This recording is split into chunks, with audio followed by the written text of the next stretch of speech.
মহোদয়, গত 13ই মার্চ 2026 মাননীয় বিধায়ক পালদাংশু মহোদয় যে আমাদের প্রয়াত এঞ্জেল চাকমার বিষয়ে আমার দৃষ্টি আকর্ষণ করেছিলেন।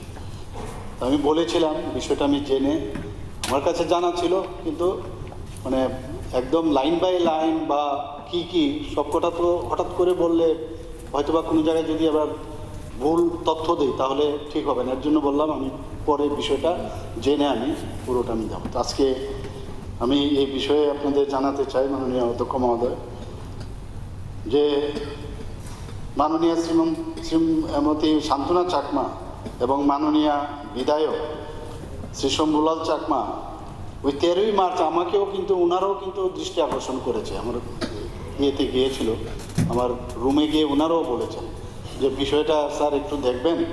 আর ওনারা কিন্তু কন্টিনিউয়াস এই বিষয়ে ওনাদের ফ্যামিলিদের সাথে কিন্তু কন্টিনিউয়াস যুক্তও ছিলেন।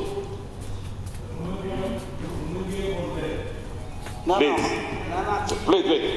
রুমে গিয়ে বললে একটা আপনি মেনশন করতে পারবেন। শুনুন না, হাউসের মধ্যে পল দাংশু স্থাপন করছে বললে হিজ নেম উইল বি। আর বিষয়টা তো আরে ওই কিনেই বলছি অ্যাসেম্বলির মধ্যে আমার রুম মানে কি আমার তো বাড়ির রুম না, রুমে আর রিপোর্ট আমরা বিষয়টা তো বলতে পারে না। আরে তো যে কোনো জিনিস বাইরের থেকেও তো আসতে পারে, অনেক জিনিস রিপোর্ট আমরা করি না এখানে।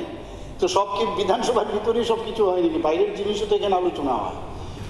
এঞ্জেল চাকমার মৃত্যুর পর সরকার পক্ষ থেকে কি ব্যবস্থা গ্রহণ করা হয়েছে, ব্যাপারটি এঞ্জেল চাকমার মৃত্যু সম্পর্কে যা খুবই যেটা বলা হয়েছে একটু আগে আলোচনা হয়েছে, খুবই হৃদয় বিদারক এবং স্পর্শকাতর বিষয়। এবং আমরাও অনেক যে ব্যবস্থা নিয়েছি আজকে আমার যে এখানে আমি যে স্টেটমেন্ট দিচ্ছি এর মধ্যে আপনারা জানতে পারবেন। এঞ্জেল চাকমার মৃত্যু সম্বন্ধে আমি বলতে চাই যে সেদিন উক্ত ঘটনা ঘটে সেদিন আমি নিজে ব্যক্তিগতভাবে খোঁজখবর নিয়েছি। আমি ঘটনা ঘটার সাথে সাথে 29শে ডিসেম্বর 2025 তারিখে উত্তরাখণ্ডের মাননীয় মুখ্যমন্ত্রী শ্রী পুষ্কর সিং ধামির সাথে আমি কথা বলেছি। পরবর্তী সময়ে আবার উত্তরাখণ্ডের মাননীয় মুখ্যমন্ত্রী শ্রী পুষ্কর সিং ধামি মহোদয়ের সাথে যোগাযোগ করলে উনি আমায় আশ্বস্ত করে বলেন যে যারা এই ঘটনার সাথে যুক্ত রয়েছে তাদের বিরুদ্ধে কঠোর পদক্ষেপ গ্রহণ করা হবে, এমনকি যারা পলাতক রয়েছেন তাদেরও খুঁজে বের করার সমস্ত রকমের প্রয়াস উনি করবেন, সে আশ্বাস আমাকে দিয়েছেন। আমি আরও বলতে চাই যে গত 30শে ডিসেম্বর 2025 আমার নির্দেশ অনুসারে মাননীয় মন্ত্রী শান্তনা চাকমা মহোদয় এবং শ্রী টিঙ্কু রায় মহোদয় মাননীয় মন্ত্রী ওনারা দুজনেই মাছমারাস্থিত এঞ্জেল চাকমার বাড়িতে যান এবং ওনার শোক সন্তপ্ত পরিজনদের সাথে দেখা করেন এবং রাজ্য সরকারের পক্ষ থেকে সমবেদনা জ্ঞাপন করেন। ওই দিনই ত্রিপুরা সরকারের পক্ষ থেকে 5 লক্ষ টাকা আর্থিক অনুদান এবং উত্তরাখণ্ড সরকারের পক্ষ থেকে 4,12,500 টাকা চেকের মাধ্যমে এঞ্জেল চাকমার পরিবারের হাতে তুলে দেওয়া হয়। পয়সাটা ইম্পর্টেন্ট না, কিন্তু যেহেতু এই ধরনের, কারণ পয়সা দিয়ে তো আর ফেরত পাওয়া যাবে না, কিন্তু আমাদের তরফ থেকে মনে হলো যে কিছুটা যদি আমরা যে সন্তপ্ত ফ্যামিলিকে যদি হেল্প করা যায়, সেই কারণেই আমরা যেরকম করেছি আমাদের সরকার সেইভাবে উত্তরাখণ্ড সরকারও কিন্তু সেই কাজটা করেছে। আমি তাই এটা উল্লেখ করলাম এখানে। গত 14ই জানুয়ারি 2026 আমি নন্দননগর স্থিত এঞ্জেল চাকমার বাড়িতে যাই এবং ওনার শোক সন্তপ্ত পরিজনদের সাথে দেখা করি। এর আগেও আমি যখন ওইদিকে ওনার বাড়ির এই দিকে যাচ্ছিলাম আমি নর্থে, তখন আমি খবর নিলাম যে উনি আছেন কিনা, তাহলে ওনার বাড়িতে যাব। কিন্তু পরে আমাকে জানানো হলো যে না, উনি আগরতলায় চলে এসছেন। এর জন্য আগরতলাতে এসেই ওনার বাড়িতে আমি যাই। আমার নির্দেশ অনুসারে, আমাদের সরকারের যে নির্দেশ সেই অনুসারে এঞ্জেল চাকমার অন্ত্যেষ্টিক্রিয়া অনুষ্ঠানে মাননীয় মন্ত্রী শ্রীমতী শান্তনা চাকমা মহোদয়া উপস্থিত ছিলেন এবং পরবর্তীকালে শ্রাদ্ধানুষ্ঠানে উনি উপস্থিত ছিলেন। গত 29শে জানুয়ারি 2026 আমি আবার উত্তরাখণ্ডের মাননীয় মুখ্যমন্ত্রী শ্রী পুষ্কর সিং ধামির সাথে কথা বলি এবং তদন্ত প্রক্রিয়ার সম্বন্ধে খোঁজখবর নিই। এই ঘটনা সম্পর্কে বিস্তারিতভাবে আমি বিধানসভায় বলতে চাই যে ঊনকোটি জেলার পেচারটোল থানার অন্তর্গত মাছমারার বাসিন্দা এঞ্জেল চাকমা, যার বয়স মাত্র 24 বছর, পিতা শ্রী তরুণ প্রসাদ চাকমা বিএসএফে কর্মরত, বর্তমান ঠিকানা দেবরাম ঠাকুরপাড়া, বুজ্জংনগর থানা, পশ্চিম ত্রিপুরা, যিনি দেরাদুন উত্তরাখণ্ডের জিজ্ঞাসা University MBA master of business অ্যাডমিনিস্ট্রেশনে অধ্যয়নরত ছিলেন। অ্যাঞ্জেল চাকমা বিগত 9 ডিসেম্বর 2025 ইংরেজি তারিখে দেরাদুনের সেলাকুই এলাকায় এক নৃশংস হামলায় গুরুতরভাবে আহত হন বলে অভিযোগ। গৃহীত তথ্য অনুযায়ী অ্যাঞ্জেল চাকমা এবং তার ছোট ভাই মাইকেল চাকমা বাজার করতে গিয়েছিলেন। অভিযোগ অনুযায়ী সেই সময় একদল মদ্যপ ব্যক্তি তাদের মুখোমুখি হয়ে বর্ণ বিদ্বেষমূলক মন্তব্য এবং দোষারোপ করে।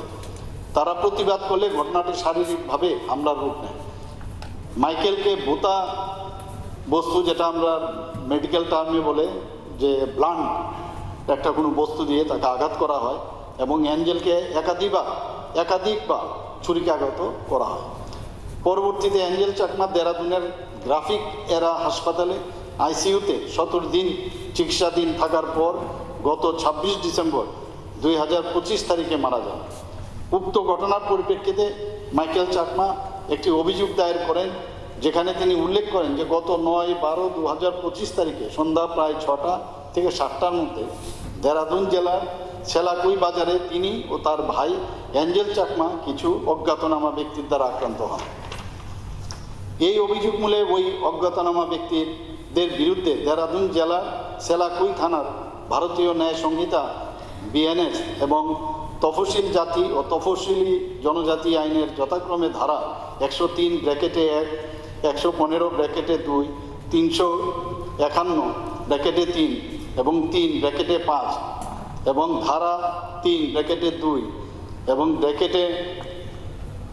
(5) রোমান এবং (5A) এই একটি মামলা রুজু হয় এবং মামলা নাম্বার হচ্ছে 151/2025।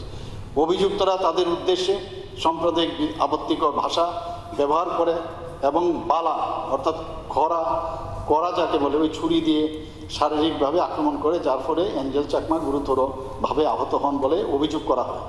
তাকে হাসপাতালে ভর্তি করা হয়, যেখানে চিকিৎসাধীন অবস্থায় তিনি মারা যান।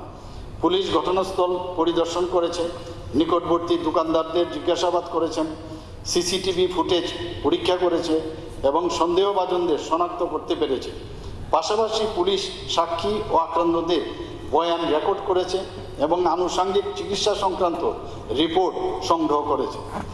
এই ঘটনার সাথে জড়িত থাকার অভিযোগে পুলিশ মোট 5 জন অভিযুক্তকে গ্রেপ্তার করেছে, 3 জন প্রাপ্তবয়স্ক এবং 2 জন কিশোর।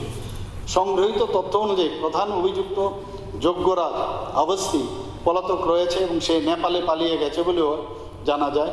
পলাতক অভিযুক্তের সন্ধান পেতে দেরাদুন পুলিশ 25,000 টাকা পুরস্কার ঘোষণা করেছে এবং উত্তরাখণ্ড পুলিশ সদর দপ্তর পলাতক অভিযুক্তের অবস্থান সম্পর্কে তথ্য প্রদানে 1 লক্ষ টাকা পুরস্কার ঘোষণা করেছে। মামলাটির তদন্ত চলাকালীন সময়ে তফসিল জাতি ও তফসিল জনজাতি আইনের, যেটা আমি একটু আগে বললাম, 3(2) এবং 5 রোমান নাম্বার (5A) ধারা মামলায় সংযোজন করা হয়েছে। সেলাকুই থানার চার্জশিট নাম্বার 1/2026 তারিখে 8/2/2026 অনুযায়ী নিম্নলিখিত অভিযুক্তদের বিরুদ্ধে চার্জশিট দাখিল করা হয়েছে। অবিনাশ নেগি পিতা শ্রী হরিশ সিং নেগি ধারা 103(1) 115(2) 351(3) এবং 3(5) BNS এবং 3(2) এবং রোমান (5) এবং (5A) SC/ST আইনে সেই অনুযায়ী তাদের সেখানে থানার মধ্যে তাদের রুজু করা হয়েছে সেই FIR। যারা আরেকজন হচ্ছে সুরজ খোয়াস পিতা শ্রী অনিল খোয়াস ধারা 103(1) 115(2) আর একটা হচ্ছে 351(3) এবং (5) BNS এবং 32 এবং রোমান 5A SC/ST আইন। সুমিত পিতা পেয়ারেলাল